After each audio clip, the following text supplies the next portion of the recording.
as the apocalypse said it was coming soon. Preparations must be made, they said. Now is the time. It was years ago they shouted. Inaction was a crime. They said the dikes must be improved and the wetlands must be saved. Bringing peace and social justice issues into your living room, piece by piece.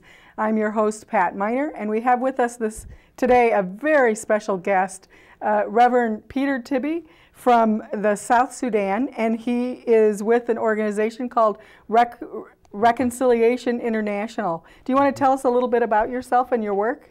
My name is Peter Tibby. I come from the Republic of South Sudan. I work for Reconcile.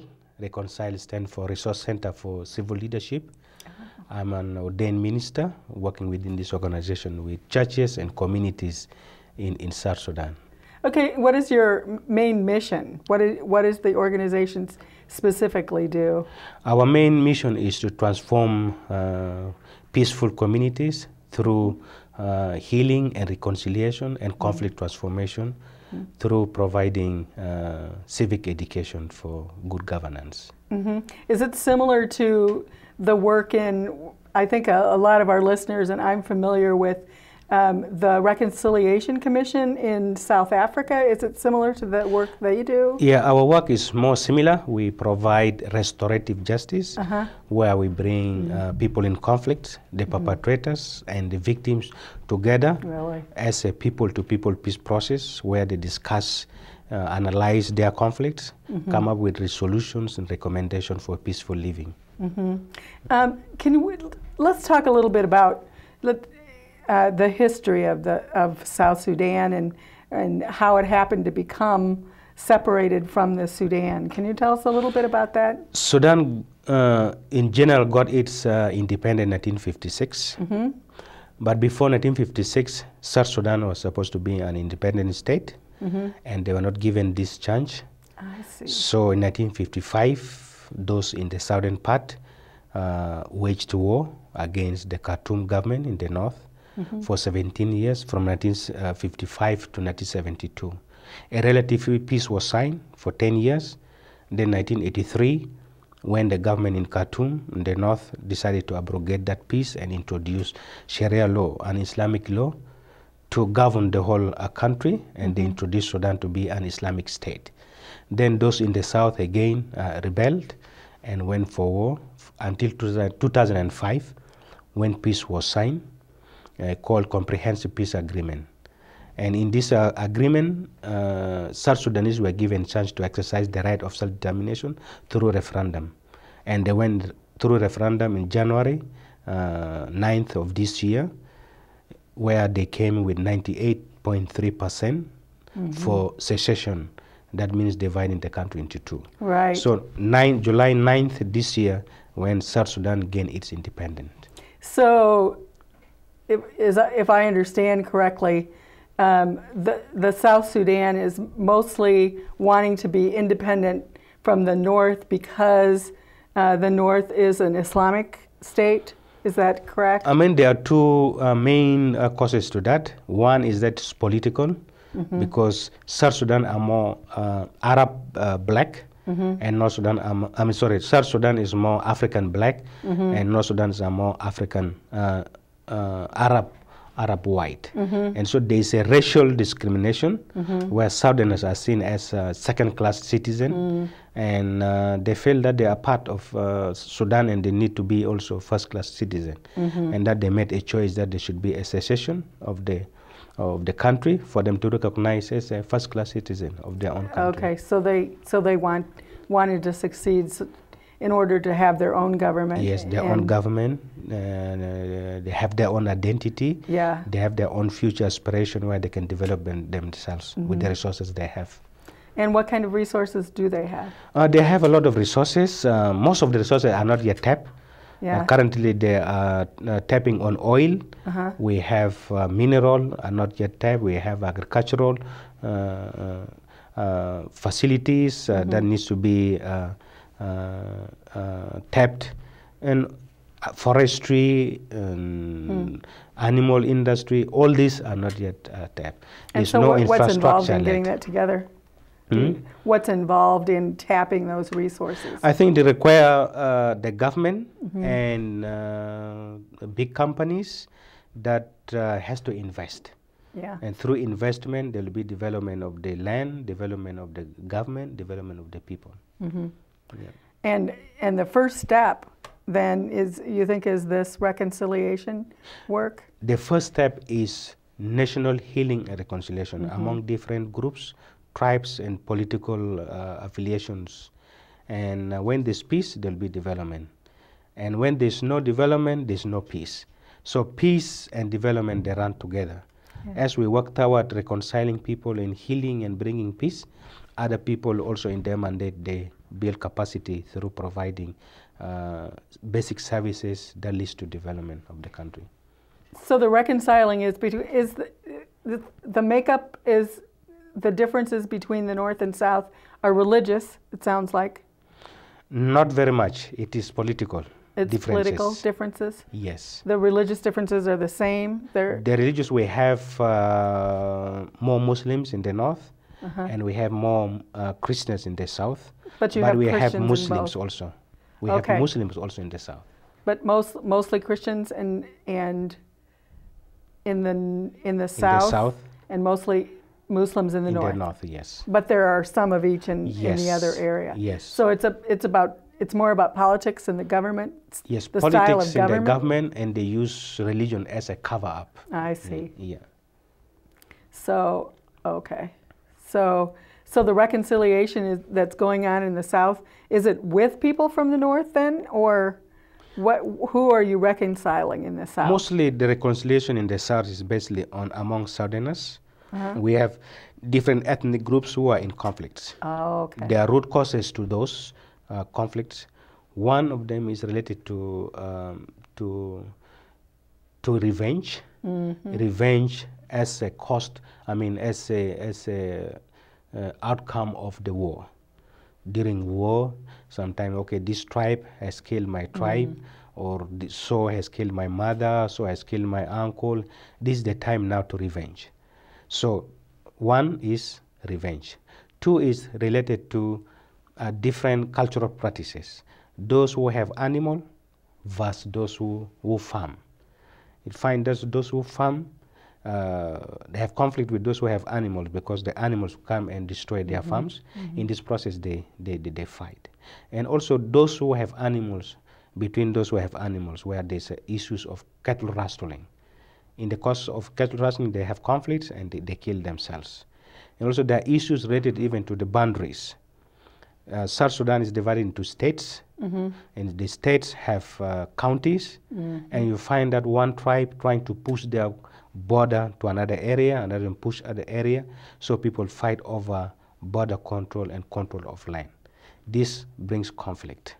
So those are the issues that we try to resolve. And also there are other people in the government, politicians, who incite other groups against others. So we are involved in this kind of reconciling different groups. In the government of South Sudan? Yes. So you're involved largely in the reconciliation of these different groups within the South Sudan with each other. Yes. Yeah. And also we do provide services in the North. Oh, okay. We bring also students that we normally train on issue of psychosocial and peace building, people from Darfur or Khartoum or West Sudan. So when we train them, they go back and work among their communities. Oh, really? Where we are needed, we also go by ourselves, organize reconciliation conference among different communities in those areas. I want to talk, more specifically. I came in on your talk at the last night, but first let's talk a little bit about I think you were brought here to the United States by the Presbyterian Church USA. Yes. And so they work directly with you? Presbyterian Church is Church of USA is one of our partners who support our program. They support healing program, and they also support reconciliation program that we do.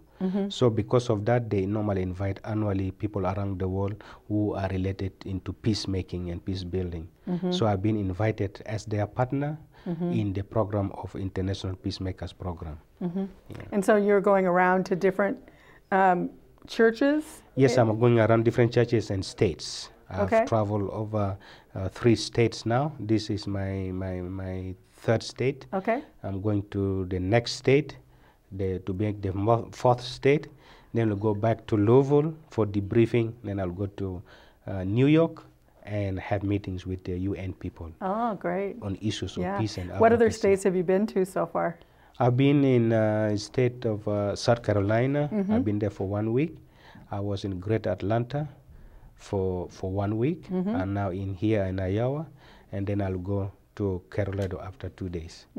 And I'm just curious, how do you find the weather, and what's the weather like in the South Sudan? At the moment, still the weather is almost similar. It's Really? warm Yeah. in South Sudan, so Yeah. I enjoy the weather. Yeah. But I'm prepared also for colder weather. For colder weather, yeah. Yes. Yeah, we're trying to get. Actually, it's in Iowa anyway. It's been warmer than normal. Yeah. So yeah. Yes.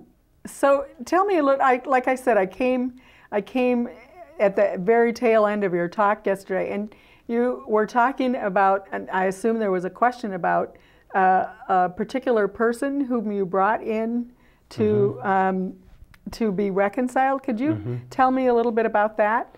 This in our process, we do what we call restorative justice, where we bring perpetrators in conflicts together with the victims to discuss issues of conflicts. Then they come with recommendation of resolutions and what to be done. Who comes in with this, solutions?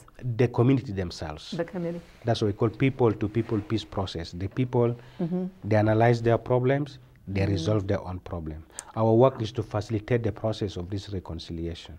It happened, this community called Olubo tribe, they had a conflict that erupted through the time when community were dancing in 1997, December, and one of their son commanded a force to come and massacre this group.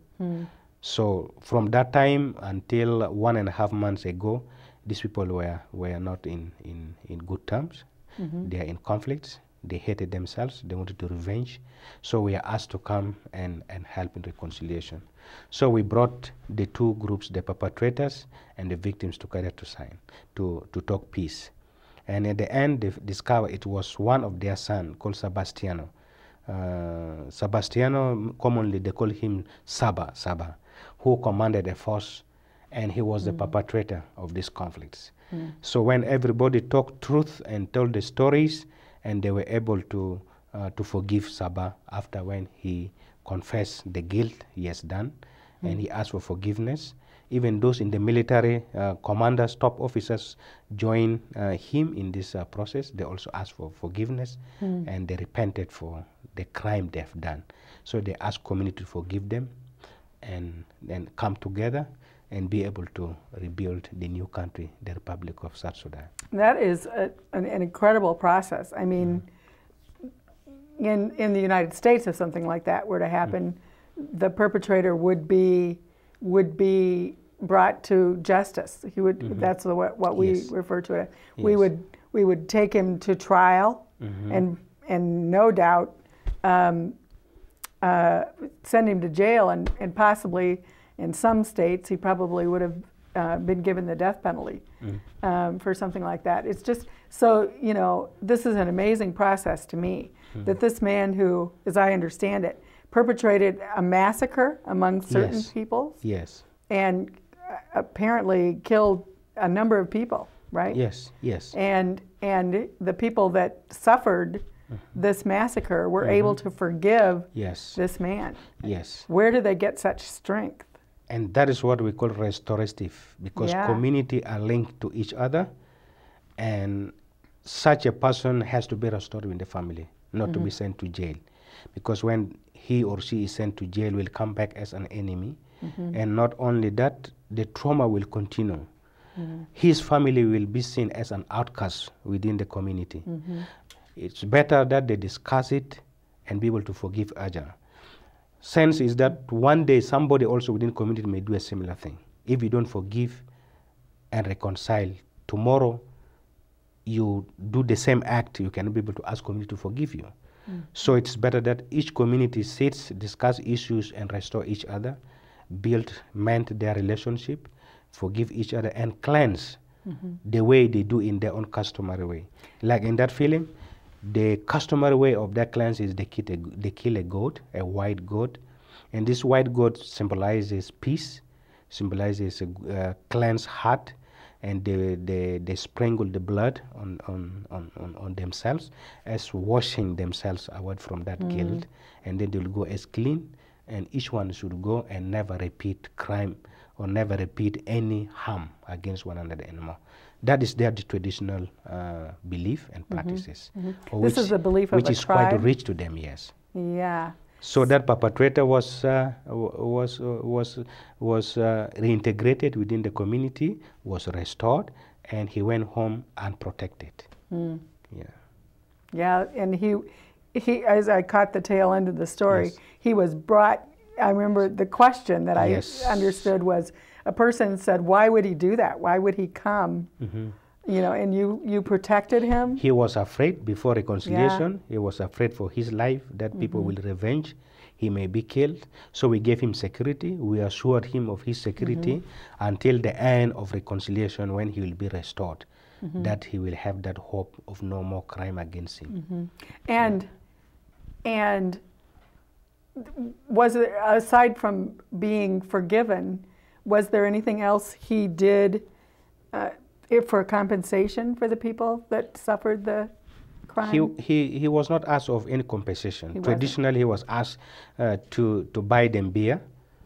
Since people have gathered, traditionally when somebody gathered people, and you'll be the one to dismiss them and send them back home. So he was asked to buy beer. He bought 2 crates of beer where people drank, and they danced throughout that night, rejoicing.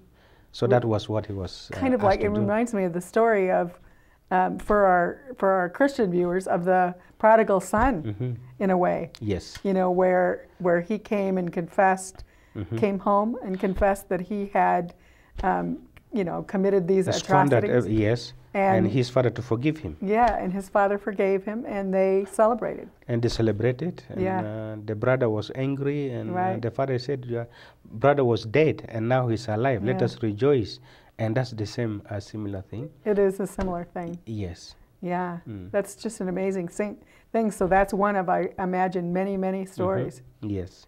Yeah. And this, we do it all across South Sudan. Each tribe have their own traditional way of sealing peace. Others slaughter bull, and others slaughter ram or a goat, as we have seen, and others slaughter chicken, according to the resources they have. And they eat. They eat together. They eat together. Yes, that is a sign of reconciled family, eating together. Yeah. So yeah, that's just an amazing thing. I personally think that's a wonderful thing. And what is well, in the United States we'd call it recidivism rate.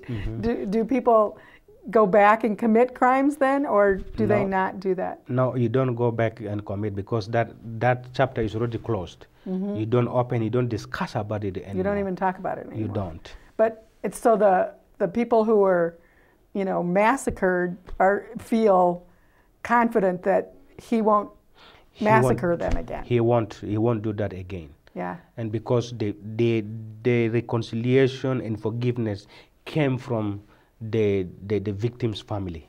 They're the ones who start pouring their hearts that, all right, what happened has happened during war. We need to forgive him. Let us reconcile and rebuild our own community. And that's what they did. And the center of reconciliation was on the victim's forgiveness. And how long ago was this? It was on 25th to 28th of August. Okay, One so and a it's half fairly months recent. ago. Yes. Yeah. Before I came here. Yeah. Yeah. That was the last thing that happened. That was before the you last came. my activities before I came here. Yeah. Yeah. And when did you start this reconciliation? Reconciliation, we started with churches way back from 1999. And up to this time, we are continuing. Okay. Through churches and through reconcile activities. And it sounds like you have a continuing process. Like, Yes. it's not something that happens and then it's all over and you move on. It's something that will continue. Yes. Big problems and small issues. Yes. Yeah. Reconciliation is a process. Peace building is a process, and it's not a quick fix. It can take 1 month, 2 months, and conflict is also part of human life, and how to manage those conflicts not to be violent. So our work is provide also non-violent approach to conflicts. So it may be today is a different nature of a conflict, tomorrow it will be a different root cause. So we work toward that to continue transforming those conflicts into a peaceful culture. Changing minds of people from culture of peace, from culture of war to culture of peace. So do you have workshops? How do you impart that information to the general public? Yeah, we have 2 programs. We have an institute within our organization where we bring communities from different areas. We train them in the issue of healing, psychosocial services, healing of deep wounds of trauma, stress, and hidden wounds during the war, and wounds that happens within communities. So our work is to provide training on psychosocial, and then we provide training on peace building, reconciliations, and conflict transformations. These communities, when we train them, we send them back to their communities to do similar work. And also the same activities we do it in communities ourselves, reconciling communities and transforming them and training them. And as we do reconciliation and healing, we also provide issues of good governance, the issue of human right, leadership, good governance. We train members of parliament, parliamentarians in different states. We give them capacity. We train people in different counties and states, understanding the rule of law, understanding what we call it local government act, the rule how the governance of the structure takes place. We train local administrators, we train local chief leaders, women groups to understand the structure of the government. As we set governing structure, rule and law is set, peace is built, development takes place, and then we see total holistic man of a human being in this. Yeah, that sounds like an incredible process where you're training people to. I liked what you said about to build peace. Yeah. Instead of war.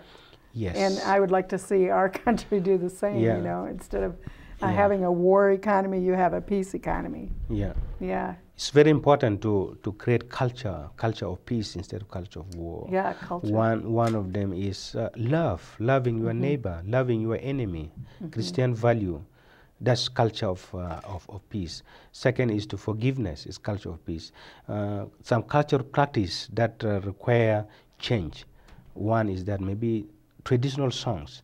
Certain traditional songs are more of warlike. We teach them to forget those songs, but sing love songs, relationship songs. So with that, people's minds are changed. Even at homes, children, when they play with war toys, tanks and guns, these are culture of war. But if you make them play with toys that are more peaceful, it creates them good relationship and love and care. This is it. It is interesting because I tried to do that. I had 2 sons. I have 2 sons. Yes. And when they were little, we did the same thing. We didn't buy them guns. We didn't buy them, war toys of any kind. Yes. And yet they would take a stick and, shoot it at each other. And it was very difficult. And there was a discussion among. I think that's really fascinating because there was a discussion among us about whether there was a need for children to dispel, I guess, frustration and anger, in a manner like they were going to shoot somebody. Yes. And what do you say about that? As Bible, I'm a Christian, as a minister, what Bible says, as a man thinks, is what he is. And when you think violent, you become violent. You have to practice that violence. Just like when you teach a child to sing violent films, and that comes in their mind, and they want to practice that. So what we do is not only disarming hands of people. People have been fighting, not only removing guns away from their hands, but also disarm their minds and their hearts from being violent. And how do you do that? One, we do through training. As I mentioned, we tell them what are those cultures of peace and what are those cultures of war. So And specifically, also how when do we you do bring that? people together. How do you do that? How do you change someone like what was that man's name?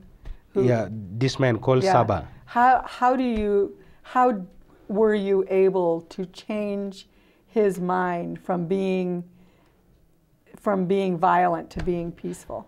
For example, one is gun. Yeah. Gun is not peaceful. Right. Gun is to be utilized. Yeah. And if you don't use gun to shoot somebody else, you can use that gun against yourself. You commit suicide with it. Right. We see that gun is dangerous. Mm-hmm. So how do we manage gun not to be harmful? One is to be away from gun. Mm-hmm. To keep gun where people should keep gun. For example, military. When they move around with a gun, give a sense that there's no security. Mm-hmm. There's war, there's violence. But when military keep their guns in the armory, they move bare hand. I mean bare hand without arms. Then say, hey, people are peaceful. So we said, let guns be kept in the armory, not to be moved with it. Even soldiers, they have to keep guns in the armory and move with that gun. This one gives sense of security and peace. But if you see soldiers moving with guns and hanging guns everywhere in the car, no, something is wrong. So we give the awareness of arm control and management, light arms control and management in the community. That can give sense of what is peace and sense what is war at this time. So that's what we teach. So one of the things you do is to work on the community. Yes, as a community whole. awareness. Yeah. Yes. And that if we don't even have the army carrying guns, or in our case maybe the police. Yes. If the police didn't carry guns, and I think you're right. I mean, I think it does lend a sense of security. If people are walking around with guns, they don't feel secure. Yes, because when police carry gun, which means there are people who are carrying gun. Right. But when people are not carrying gun, there's no need for police to carry gun. Yeah. Because you don't need gun. Right. So that's what we teach people. Let gun be away. Yeah. And community also be disarmed from arms and the guns they have. Yeah. From the war of 21 years, most of the communities still have arms and they have not been demobilized from that. So we tell the government to see that everybody has been disarmed in a peaceful way. And when communities is disarmed, they do not have arms. There's no need for having arms around. So people can travel with that arm. And people shows that there's peace in that area. So is there hunting? Do people hunt with guns? People hunt with guns, but this is illegal. It's illegal. In the past, people use bows and arrows for hunting. Bows and arrows of hunting, you can maybe kill one animal, three. But with arms, you can finish all the animals at the same time. So it is better that the arms should be kept away. That is what we advocate for. Yeah. And I hope it will be a movement that there should be no arm. It will be great. Yeah. All the whole world should not have Oh, arm. yeah, that would be great, wouldn't it? Yes, We'd we love hope to so. see that. Yeah. Yes. Yeah. Maybe one day it will start when we start from Sudan Yeah. Yeah, to that'd be start to campaign no arm. great. No arms. Yes. Yeah. Yeah. So I'm curious about starting with the children, and you. Yes, families are very important. Yeah. Communities are connected as families, so we better have new generation that think always about peace and teach children about being peaceful from families, the new generation. And do you do that do you teach their parents? Or Yeah, we teach parents. Or do you teach a culture of peace in schools, in the school systems as Our well? target, we target schools on the issue of democracy and peace. We teach children in schools from basic to the senior level, higher level, and then also at home level, what we call people forum. People that we have trained within our institute, they go in their community, they bring people together in a forum to discuss issues, issues related to peace development, and how to be able to see how they can live peacefully without any conflict and violence, domestic violent issues. So within these forums, community can be able to analyze what are the issues, and if they need training from us, then we can be able to build the capacity in that area. By that, we can see communities transforming to be peaceful and develop themselves. Yeah.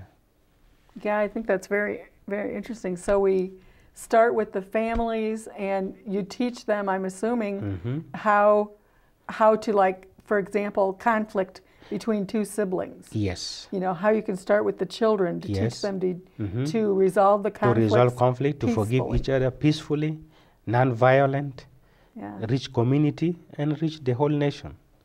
Yeah, yeah. If you start with the families, Yes. and it grows out. Yes. Yeah. And so, like, you're talking about larger issues like massacres and things like that happened, I assume. I mean, when did the massacre happen? In the past? Like in the film, we saw massacre happen in 1997 during wartime. Wow, during wartime. Yes. But I'm assuming that there are still, like, are there people who will, like, steal from somebody else? Yes. And maybe have a fight with somebody, and Yes. which becomes physical, and Yes. you bring those people together. Yes, our target mainly those people who are in conflicts, community that are in conflicts, like those who have animal. When they rustle Right. their cattle, they in between here they kill hundreds of lives and people are destroyed. Then we bring this community together to discuss how they can resolve their conflicts. Or people who have animal, to those who do farming. Also in between here, when they have conflict, people die. How do they resolve those conflicts peacefully? Our work is to facilitate them, to guide them, and be able to support them to come up with a better resolution and recommendations of their conflict. And how would you go about doing that? I mean, you have a farmer who has animals that are eating food. Is that what the deal is? Yes. And other that maybe people are supposed to eat. Yes. And that's why people die. Is that Yes. Is that correct? Yes. Each community needs each other. Those who farm, who do not have animals, they need those who have animals. Right. And those who have animals need those who do farm. But how can they coexist without Right. harming each other? And so for the first step maybe is Yeah. to get everybody together. Yes. To say, this is what I need. Yes. I need. Yeah. One food. thing is we bring them together. In the analysis, they start analyzing what are those things that are common, that make them rich, and be able to make them join together. The common things that I like in you, the common thing that you like in me. That's our commonalities. Then we come with what are those things that divide us. Those things that divide us, where you come up with resolution, recommendation, how to build that gap, to bring that bridge. Instead of creating walls, you bring bridge. You may disagree to agree. This doesn't mean that you're already in conflict. I understand your view, you understand my view. I understand your motive, I understand my motive. Then we can be able to see how we can make alliance with our differences. And Which means unity in diversity. Yeah. Two unity and tribes diversity. who have diversity, they can be able to harmonize their diversity to enrich each other. So largely, what I'm hearing you say is that the conflicts are between tribes. Yes. That's it. Tribes and communities, and those also related to either in politics within the different tribe groupings. So those, and also related to some resources, as I said, resource-based conflicts. Where people are fighting over water, grazing land, people are fighting over school or clean drinking water, people are fighting over borders, control, or people are fighting over health facilities, because all these facilities are scarce. And each one bits and pieces from there. And if we said if people are provided with services, there will be peace, which means there is peace dividend. In some of these resolutions, there are what they call peace dividend. Said, okay, provide us a school so that our children can share this very school, can bring peace. Or provide us health clinic so that we all get treatment in that clinic. It will build us peace. Provide us water so that all of us will drink from that well it will bring us peace when we share them, which is called peace dividend. Yeah. And so if you're going to dig a well, maybe you dig the well together. Everybody Yes. digs the well together. Yes, Or should be builds the community clinic. participation, yes. Or builds the clinic together, Yes. and that's part of the Yes. reconciliation process. Yes, community provide maybe labor posts and provide local materials that are there, or church or any other non-governmental organization provide what the community do not have, so that all of them can contribute for ownership of the property that they have. Yeah. Yeah. What we call community participatory integrated development process, so that they can own it, they can be able to sustain it. Yeah. Yeah. And I was reading a little bit about South Sudan on the internet last night in preparation, and one of the things I came across, and maybe it's not true and maybe it isn't, and you can help me out with this, is that they said that the South Sudan, at least at the moment, is one of the poorest countries in the world. It is. And you're saying that that's because the resources that they do have haven't been tapped. They have not been appropriately. tapped, yeah. They have not been tapped.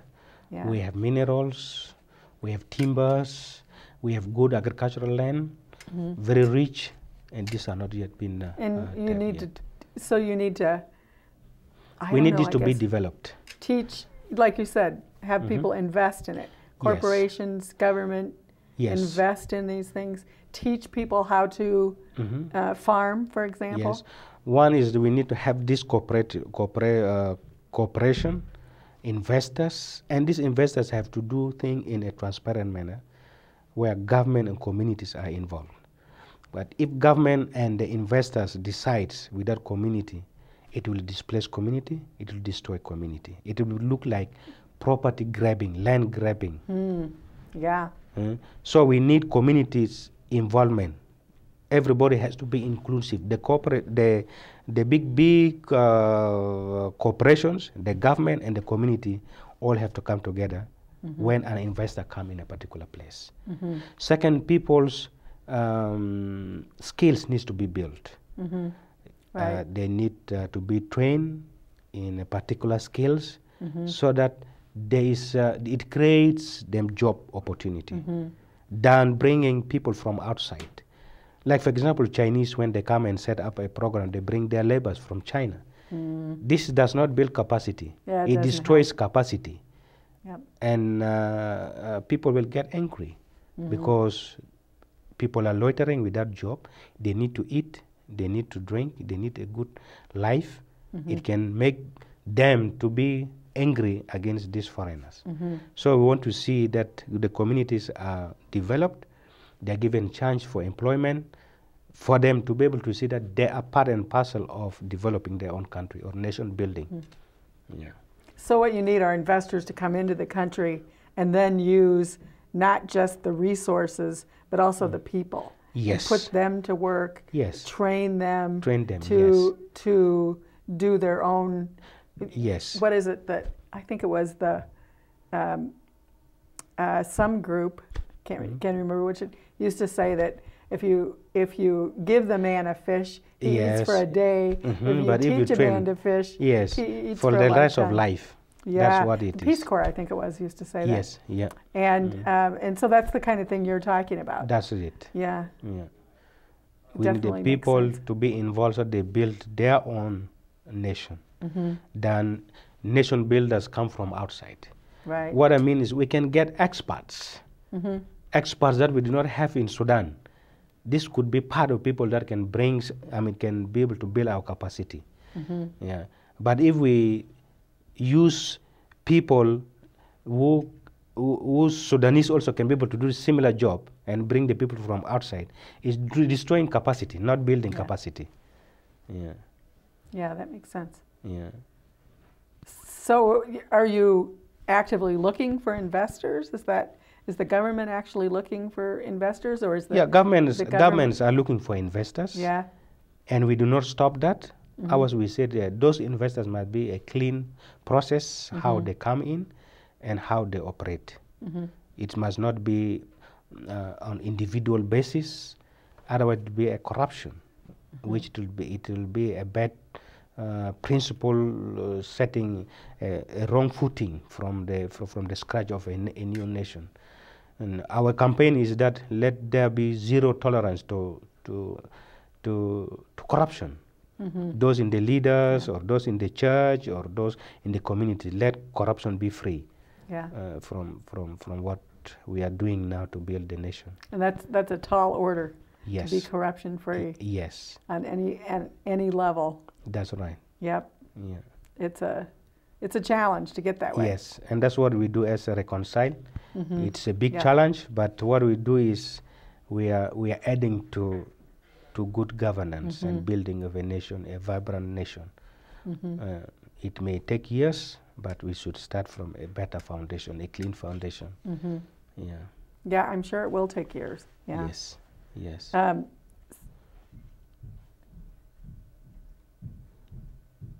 sure there's other things we can talk about. Is there anything else that you can? Mine is to thank all those who are involved, whether people, the churches and the people of America, who have contributed to bring peace in Sudan, and to see also Southerners have gained their independence. Today they are called as first-class citizens, and they have a voice. And that with all those white Americans and other parts of the world, we can join hands together to rebuild our nation. And I want to thank all those who were able to make me come here and explain about what Reconcile is doing and what's happening in Sudan. So we believe with healing, reconciliation, peace, and development, Sudan will be South Sudan will be a great nation one day, as it is mentioned in our national anthem. Yeah, it certainly is God working bless South Sudan. Towards that. Yeah. Yes. Anything else about your work that you'd like to talk about? My work is, as I mentioned, we cannot do this work without being supported. Like Presbyterian Church of USA support us, or American government needs to support what we do. What we do require a lot of funding. Like when we organize for a conference, one conference can cost more than $10,000 to $15,000 or $20,000 for one conference. So we believe supporting us will make us be able to do something. So you have conferences? We have conferences for peace reconciliation. Mostly these are conferences and trainings. Like communities, when we train them, we bring a student for 3 months, will cost $4,000. We have to transport those students to and fro. We have to feed them. We have to house them. We have to give them pocket money while they're still in our campus for 3 months. So we cannot do this. We do not have resources. We depend on partners to support us in this process of healing, training, and reconciliation. And then you send them back to their own communities? Community, yes. And then are they paid when they go back to their communities? No, they work as volunteers. It's a volunteer. So when we come and do activities, they are our eyes and ears in the communities. We call them key mobilizers. Yeah. Whether within the churches, within the communities, and others are sent by organizations who will go back where those organizations are working, whether community-based organization or international organization, to support peace and healing within their areas. Yeah.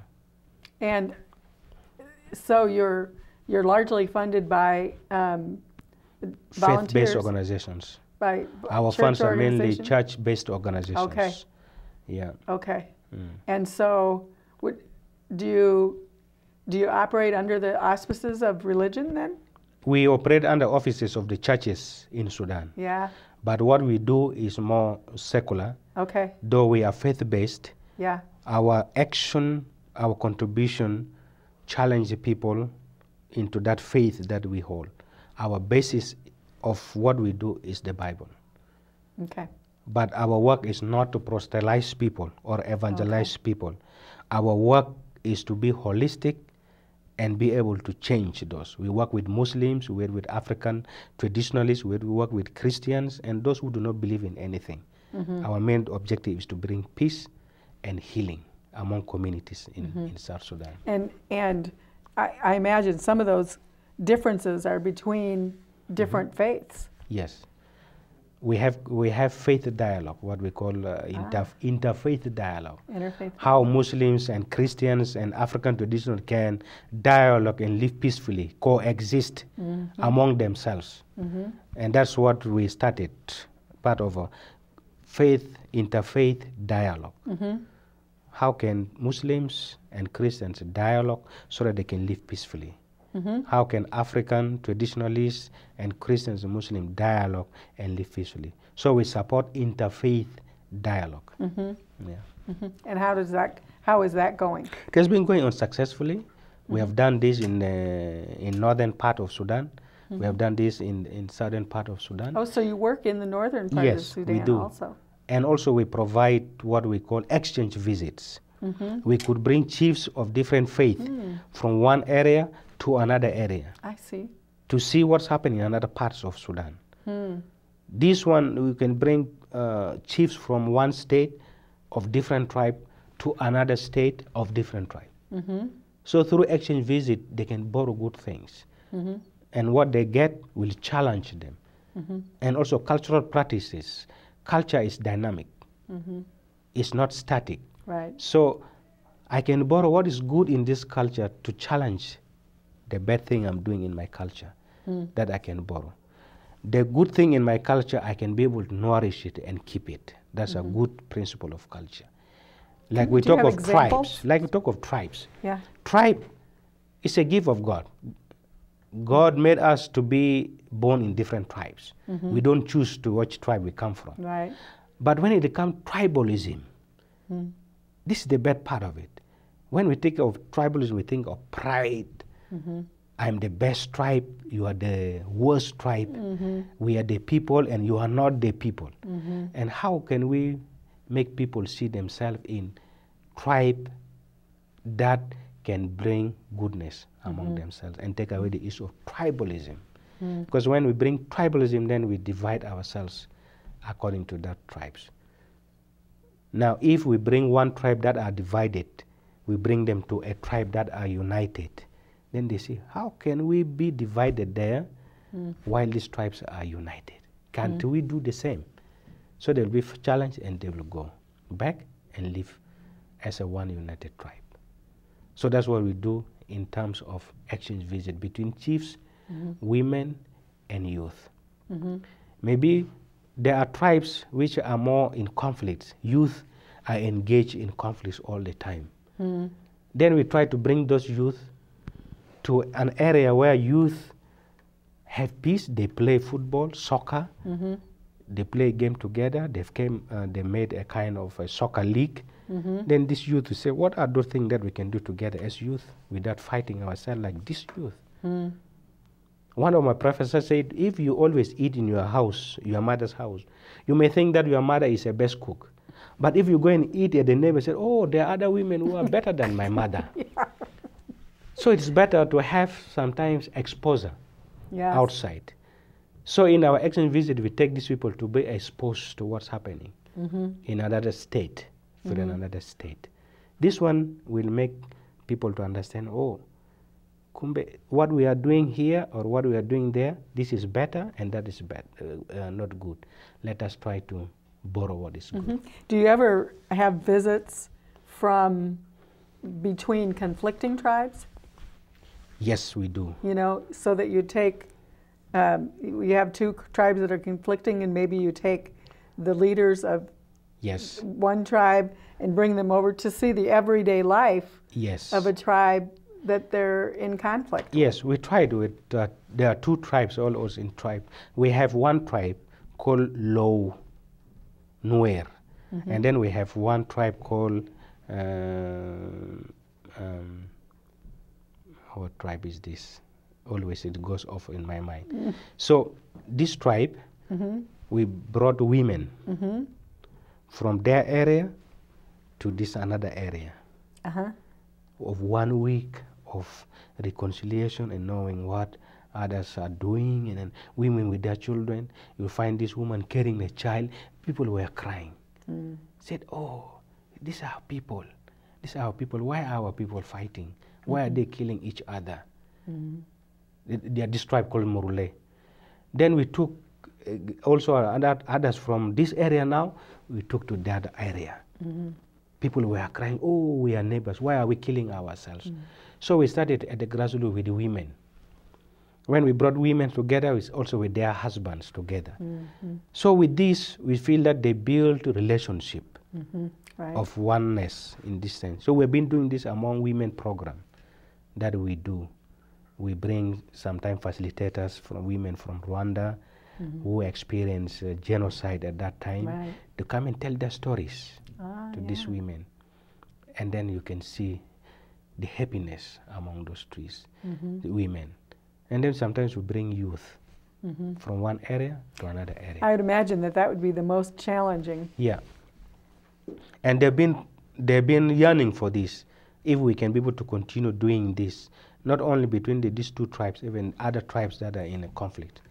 So we see through this kind of exchange visits and knowing each other, relationships is always built. Oneness always come. Yeah. And then peace will always be sustained. Yeah, that sounds great. I mean, I think that's a difficult piece to manage. But then when because one of the things that happens is you start to dehumanize the other when Yeah. you're in conflict. Yes. And then when you actually go over there and you Yes. see they live just like Yes. us. Yeah. You know, their children. The stereotyping will, Yeah. will be Stereotyping. removed. Yeah. Yeah. And that is definitely helpful Yes. to see one another in Yes. in your home Yeah. situation. Yes. But I think it is difficult. You know, sometimes it's hard for people to do that. Yeah, it takes time, and also we advocate to other organizations to do certain things like maybe education, building education that can also train children with different perspectives. You know, as I mentioned, if you don't broaden people's minds are closed. They always think of one thing. But through education of children within the communities, it changed the perspectives of people. And those who are in village, they don't know what happened in town. Sometimes we let them come and see what's happening, what's development. Like people who do not have toilets, they always go in the bush and you bring to the toilets on the issue of social life. They see how cleanness is. They can borrow that. By that, they can also be clean. Community health in that area. So you are developing in one way, or not only building peace, even socially, they are changed. So by this, we see there are change. By bringing people in the place. Like we try to create spottings for young people. One youth from another area, we try to develop them in sporting activities, another area. So we bring them, let them have these sports. Through sport, they build peace in this. And this one will carry on to development of where you bring communities to find out what are those things that they don't have. And can community be able to contribute and start development? Maybe start kind of economic activities at the community level that can grow, supporting family and supporting the church or supporting community to grow. Or you make them work on how community can build school for their own children. Voluntary basis, community participation. So by this, you find that development is start bit by bit, like a small candle. It grows and grows and grows. Community can be able to see what local resources they have and what are those that they do not have, which needed from outside. And that's why maybe the church or other international organizations can now be able to add input of resources they do not have. Then we see development by that. They can own it, that this is our own. People's mind change from there. Do people live in cities or villages or some of each? I'm just curious about what people, you know, I know you said there were a lot of, especially young people that don't have jobs. Yeah. But what do the people who have jobs do? I mean, is their society built up? Yeah, mostly now jobs are in the city. Okay. The leader of the movement that brought peace to Sudan now today is called Dr. John Garang. He's saying his philosophy taking city to the villages, Okay. not bringing villages to the city. That which means you give services to the community, let them develop themselves instead of coming to the city. Yeah. So we want to see that services go to the community, and trainings and what are geared toward developing those communities. Young people who have not gone to school, because of war, you'll find that young people have no education, no capacity, and these people are sitting doing nothing. There's no vocational training for the skill training for them. So our appeal is that there should be introduction of vocational training, skill training for these young people so that they can do some work. Because empty hand always will be utilized by another person. And these people, if they sit, they are always used even in conflicts. But how can we engage them with skills so that they can be able to be productive, doing things for themselves to support themselves, than doing nothing? It can lead them to either to burglary or stealing, or using even arms robbery. So we appeal that these people should not be left like that. Skills training should be given to them for them to be able to be utilized. And of course, you have to have places to give them trainings. Yes. Schools or whatever you want to call it. And these are not yet enough. Yeah. Our only best university, Juba University, which has been moved to the north, is now being transferred, and we understand it has been closed for 1 year because there are no facilities, no teaching facilities for them. Now, if the university is closed for 1 year, where will people go? It's lack of capacity. Okay. Yeah. I know the need is so big, but whatever we contribute to that, one day we'll build to something else which is better. And getting the high sign, we have only 3 minutes left. Yes, so we get the last things that you want to say, and let's mention your website. We're going to put that up on the screen so our website is www.reconcile-int.org. Okay. www.reconcile-int international.org. Okay. Yes. So by that you can visit our website. That's right. And we can find out exactly what you're doing. Yes, and if any person is interested to support us, can support us through Presbyterian Church of USA office. Okay. In and Louisville. what else can we do? Second, you can pray and advocate. Okay. And also there's opportunity for those who can be able to come by themselves as volunteers to support, train, and provide health service or education service on a voluntary basis. So the doors are open for a better way of building our nation.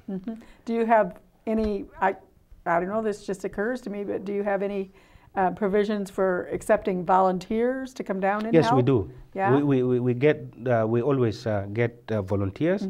In our base we have housing for volunteers. Okay. And the volunteer has to be transported in and out. So and then the papers will be our responsibility, and the feeding in the base will be our responsibility until that volunteers, whether 3 months, 6 months, or 1 year. It helps us instead of employing people that we do not have salaries to pay those. Yeah. So you do take volunteers, like if somebody listening would like to volunteer, we could go on the website and look for volunteer opportunities. Yes, yes. Great. Or you can write to us. Write to you. My email is petertb, one word, hotmail at hotmail.org. At Hotmail, okay. Yes, you can reach me by that, then we can be able to see how you can come and join us. That sounds great. Yes. We're going to have to wrap things up, and I really appreciate you coming and joining with us today. And it's been an honor to have you on the show. Thank you very much. Thank you. Thanks a lot.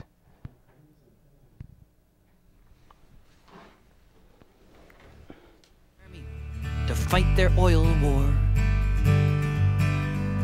National Geographic and the Times Picayune, they forecast the apocalypse, said it was coming soon. Preparations must be made, they said. Now is the time. It was years ago, they shouted.